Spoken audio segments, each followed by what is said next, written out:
So why would a technology trader in Seoul be, absolutely popping champagne over the exact same U.S. inflation report that has a luxury watch executive in Paris actively sweating? Right. It makes no sense on the surface. Exactly. But that geographical disconnect is, it's the absolute center of today's market reality. Welcome to the Bulls, Bears, and the Bell podcast. Bus, welcome. It is Friday, August 14th, 2026. And today, we are unpacking a really massive stack of pre-market briefing notes that capture, honestly, a pretty historic and deeply contradictory week in global finance. It really is. I mean, we are operating this weird landscape of colliding forces right now. You look at the surface, and U.S. markets are hovering near these record highs. Yeah, the classic everything rally. Right, exactly, the everything rally. But beneath all those green arrows, the foundational mechanics of the global economy are just, they're grinding against each other. Seriously grinding. I mean, we have escalating naval tensions in the Middle East threatening global energy supplies. Yeah. We've got cutting-edge commercial space contracts completely altering traditional valuations. And then we have these rapidly shifting demands in the AI sector that are, honestly, sending wildly mixed signals to the smartest money on Wall Street. They really are. So whether you are, actively prepping your portfolio for the opening bell, or you're just a naturally curious person trying to understand the massive economic forces quietly shaping your wallet, you are in the exact right place. We are going to cut through the noise and deliver the essential why and how behind today's numbers. Right. And to understand the specific chaos happening with individual corporate stocks today, we really have to zoom out and look at the broader macro picture first. For sure. Because the U.S. economic engine is currently defying gravity in a big way. It's absorbing these massive shocks that historically would have caused a huge pullback. Well, let's lay out the actual data driving that defiance, right? So the S&P 500 futures are up 0.55% this morning, trading right around 6,145. And the NASDAQ 100 is leading the charge, up 0.72%, while the Dow is up 0.38%. Right, a solid morning. Yeah, and Wall Street is basically treating Wednesday's consumer price index print as this perfect Goldilocks report. We're looking at 3.4% year-over-year overall inflation, paired with a 2.5% core inflation number.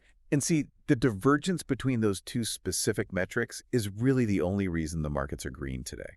Wait, really? The only reason? I mean, pretty much. We are dealing with Brent crude oil sitting at a highly elevated $86.40 a barrel. Ouch! Right.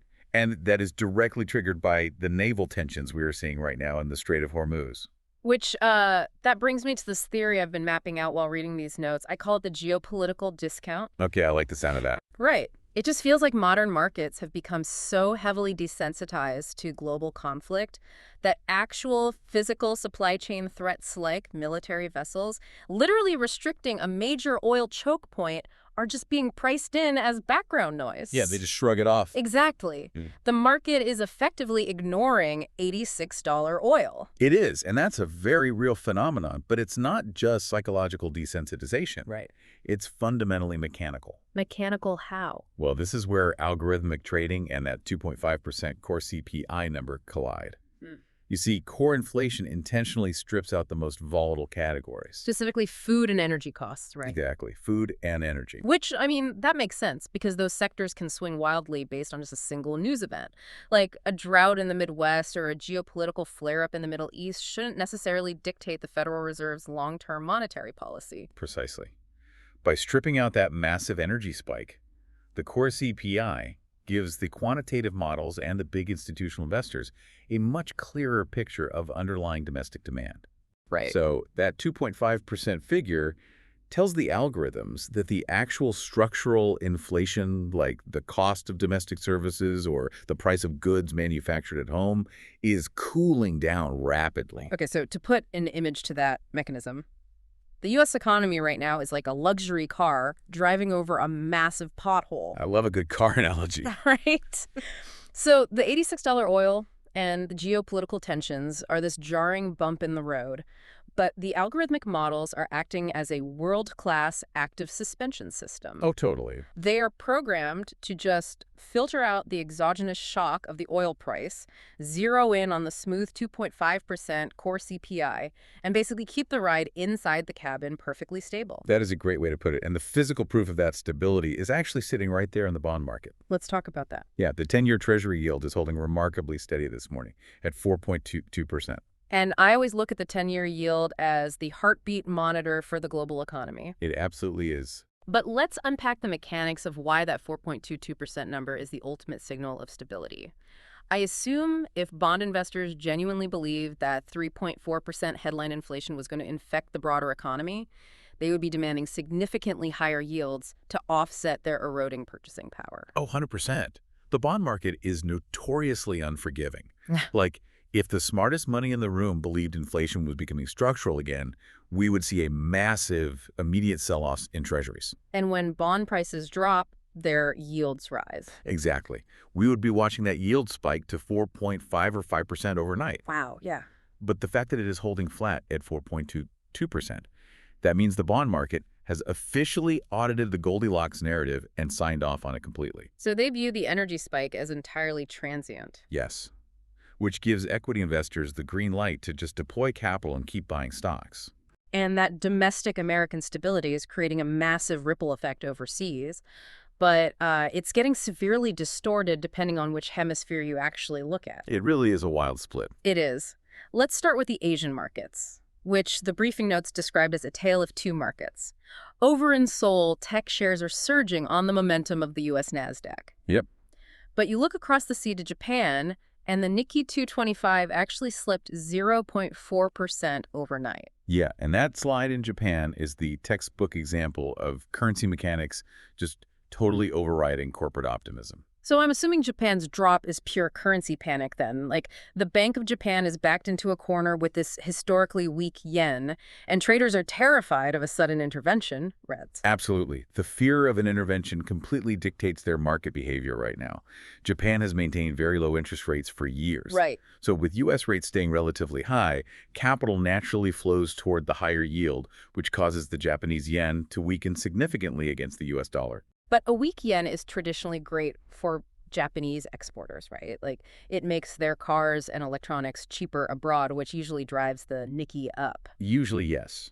But when you have to import all of your energy, and oil is sitting at $86 a barrel priced in U.S. currency, a weak yen suddenly becomes a massive economic crisis. Aha, right. It gets exponentially more expensive to keep the lights on. Exactly. Which forces the Bank of Japan to step in. An intervention means the central bank physically enters the foreign exchange market, selling off U.S. dollars and buying massive amounts of yen to artificially prop up its value. Okay, so when institutional traders suspect this is imminent, what happens? It forces them into a highly defensive posture. They actively sell off domestic equities to manage their currency risk and increase their cash positions. Got it. And that mechanical fear of an intervention completely suffocates the tech optimism we are seeing elsewhere in Asia. Seoul, on the other hand, doesn't have that immediate currency sword hanging over its head. So their semiconductor sector is free to just ride the algorithmic buying wave generated by the US CPI data. Exactly. That geographical divergence gets even more interesting when we pivot over to Europe. The STOXX 600 is trading slightly lower today, down 0.15%. Right.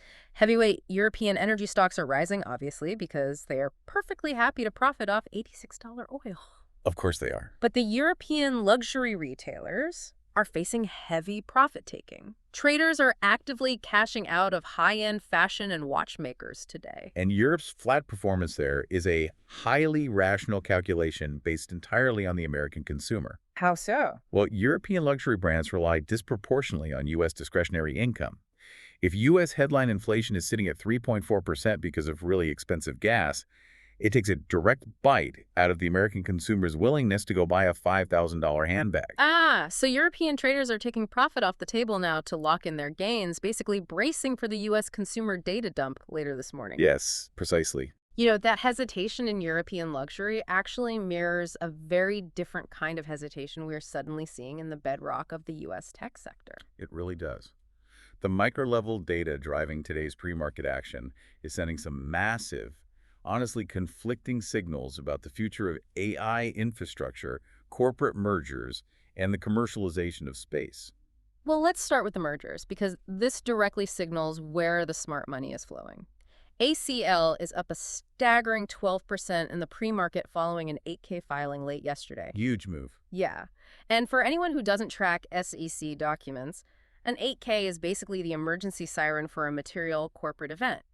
In this case, ACL announced a definitive merger agreement to be taken private by the massive private equity firm Thoma Bravo. In a private equity buyout of this scale, especially with the S&P 500 sitting near record highs, proves that institutional capital still sees deep, deep value in the market. Right, they aren't scared of the valuations. Not at all. Private equity firms rely on leveraged buyouts. They take on debt to acquire a company, take it off the public exchanges, to shield it from quarterly Wall Street scrutiny, restructure it for higher margins, and eventually sell it or take it public again. Makes sense.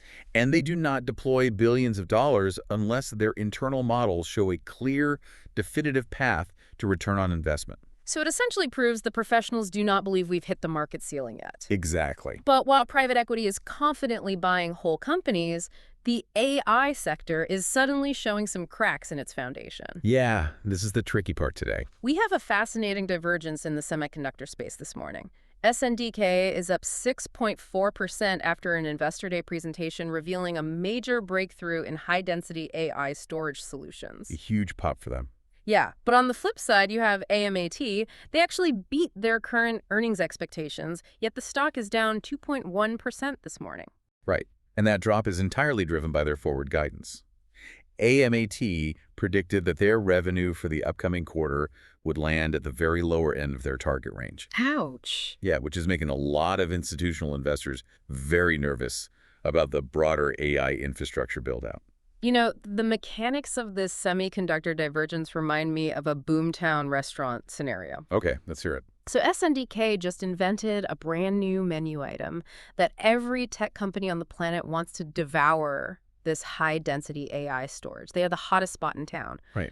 But AMAT, they are the company manufacturing the industrial ovens and the complex kitchen equipment for all the restaurants. If AMAT is warning that their equipment sales might slow down next quarter, it implies the pace of new restaurant build-outs is stalling. That is exactly what's happening, and it is the single most critical question in the technology sector today. Are the massive hyperscalers, companies like Amazon, Microsoft, and Google, hitting an infrastructure plateau? Or are they just taking a breather? Right. Exactly. Are they just taking a capital expenditure breather? Like, are they done buying industrial ovens, or are they just waiting for the next generation of ovens to be manufactured? Exactly. AMAT is essentially the canary in the coal mine for tech hardware. Their current earnings tell us what happened yesterday, but their forward guidance tells us what the manufacturing giants are physically ordering for the next 12 months. Which is the more important metric. Absolutely. If those orders are softening, the hyperscalers might just be entering a digestion phase. They have spent billions of dollars on AI equipment over the last 2 years, and they now need to integrate that hardware and prove the revenue models actually work before they authorize the next wave of spending. That makes total sense. Now, moving from the cloud to actual orbit, we have to look at the space sector, which, by the way, has officially transitioned from science fiction into a standard portfolio allocation. It really is wild to see. It is. GEMG is up 4.5% on heavy volume this morning, amid rumors of a massive new commercial contract with the sovereign space agency. Yeah. And simultaneously, we're seeing SPCX highly active in the private secondary markets as investors try to pin down their new valuation after their Starship industrial deployment. And, the commercialization of space has fundamentally altered how Wall Street models long-term industrial growth. How so? Well, we are now pricing sovereign space station contracts and orbital logistics the exact same way analysts used to price Defense Department jet contracts back in the 1990s. It's incredible. You look at a balance sheet, and a line item for orbital deployment is treated with the exact same financial gravity as building a new factory in Ohio. It's just a regular line item now. It is. Right. But this brings me to the fundamental reality check of today's pre-market deep dive. Because all of these multi-billion-dollar private equity buyouts, these AI data storage revolutions, and these literal commercial space stations, They all rely entirely on one foundational pillar to survive. The everyday consumer? Exactly. The person listening to us right now, do they still have the cash and the credit to fund this entire global apparatus? And we will find out very soon. Yes, we have a massive economic data gauntlet to run today. At 8:30 a.m. Eastern, we get U.S. retail sales for July. The consensus expectation is a 0.4% month-over-month increase. Right.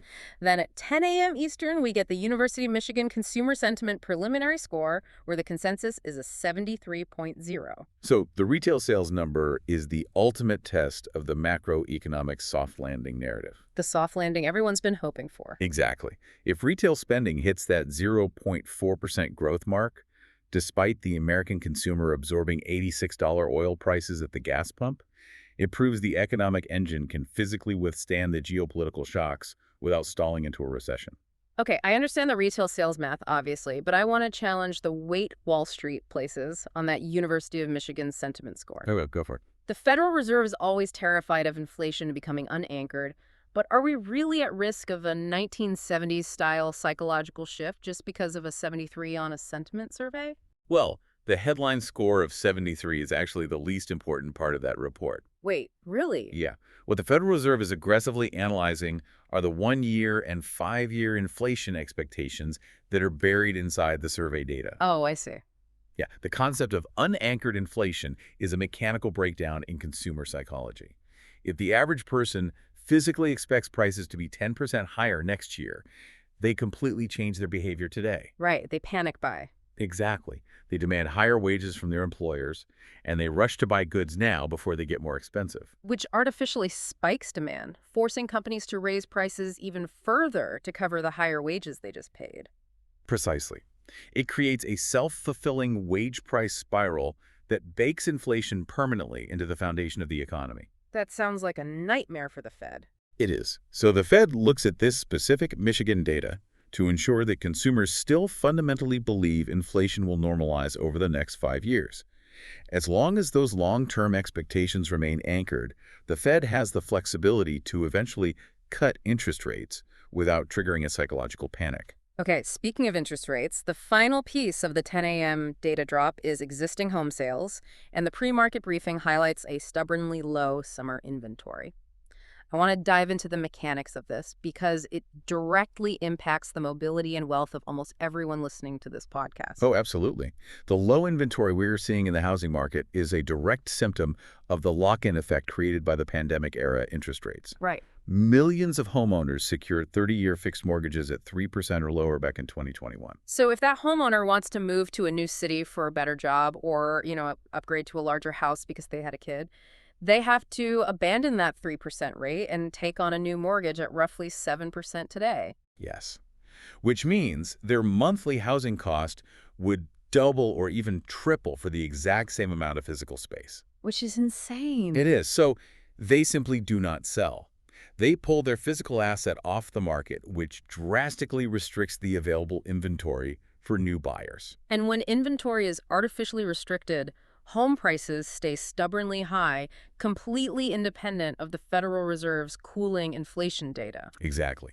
And that lock-in effect freezes capital across the board.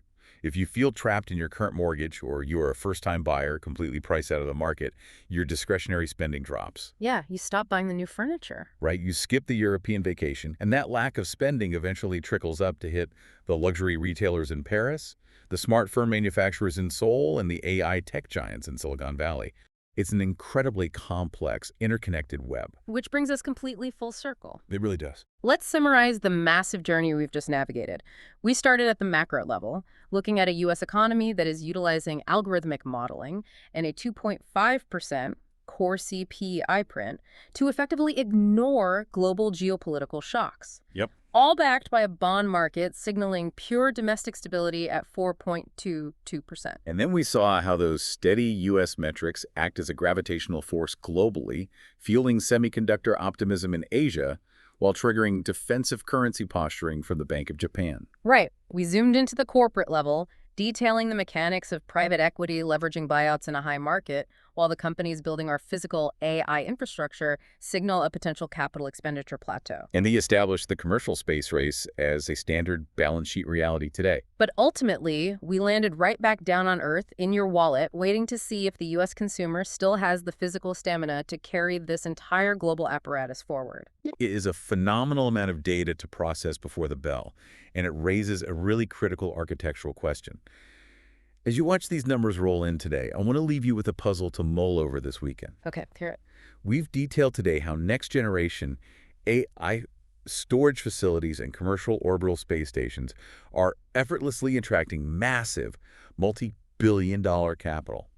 Institutional investors are overwhelmingly eager to fund the infrastructure of the future. Right, the smart money is pouring in. Exactly. But down here on Earth, our existing home sales are stagnating, largely due to a locked-in market and stubbornly low physical inventory. We literally aren't turning over enough physical shelter to maintain geographic mobility. Wow, yeah.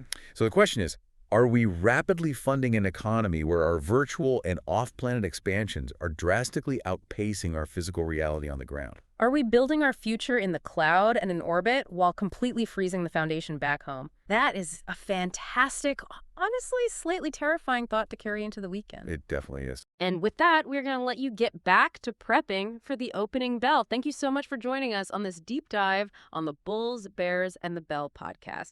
Keep your eyes on that 8:30 a.m. Eastern retail data. Please be sure to subscribe to the show on Spotify or your favorite podcast app, and we will see you next time.